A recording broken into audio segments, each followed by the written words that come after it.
వీళ్ళు చర్చకి ఎందుకు అంగీకరించట్లేదు అని ప్రభుత్వాన్ని ప్రశ్నిస్తూ ఉన్నాము. హెరిటేజ్ కి ఇందాపూర్ కి కూడా వ్యాపార సంబంధాలు ఉన్నాయి కాబట్టే వీళ్ళు చర్చకి అంగీకరించట్లేదు. అలాగే బోలే బాబాకు హెరిటేజ్ కి వ్యాపార సంబంధాలు ఉన్నాయి కాబట్టే వీళ్ళు చర్చకి అంగీకరించట్లేదు అనే విషయం స్పష్టమైంది. ఒక్కసారి మీరు చూడండి, హెరిటేజ్ ఫుడ్స్కి లింక్స్ ఉన్నది ఏంటంటే బోలేబాబా డైరీలని 2 ఉన్నాయి.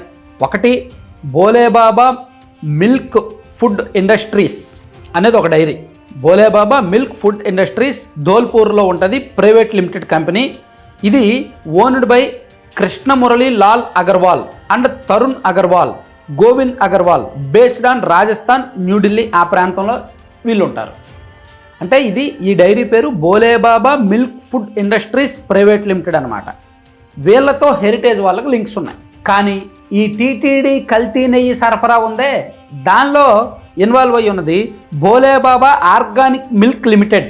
ఇది జైన్ వాళ్ళది, Vipil Jain, owned by Vipin Jain, Pomil Jain and Rakesh Dwivedi, based on Uttarakhand. Bholebaba milk food industries private limited company వేరు, Bholebaba organic milk limited company వేరు. ఆ కంపెనీ యాజమాన్యం వేరు, ఈ కంపెనీ యాజమాన్యం వేరు. ఆ కంపెనీ ఐడెంటిఫికేషన్ పిన్ అవన్నీ వేరు, ఈ కంపెనీ డీటెయిల్స్ వేరు. ఆ కంపెనీ అడ్రస్ రీజియన్ వేరు, ఈ కంపెనీ అడ్రస్ రీజియన్ వేరు. సో ఈ నిజాలన్నీ వదిలేసి హెరిటేజ్ కి దీనికి లింక్స్ ఉన్నాయి, హెరిటేజ్ కి బోలేబాబాకి లింక్స్ ఉన్నాయి, దాని గురించి చర్చించాలని ఒక అంధకార వాదన, ఒక బ్లైండ్ టాపిక్ ని తీసుకొచ్చి, తలా తోక లేని టాపిక్ ని తీసుకొచ్చి, ఒక అడ్డగోలు వాదన తీసుకొచ్చి ఒక ఫేక్ ప్రచారంతో మైండ్ గేమ్ ఆడుతున్నారు.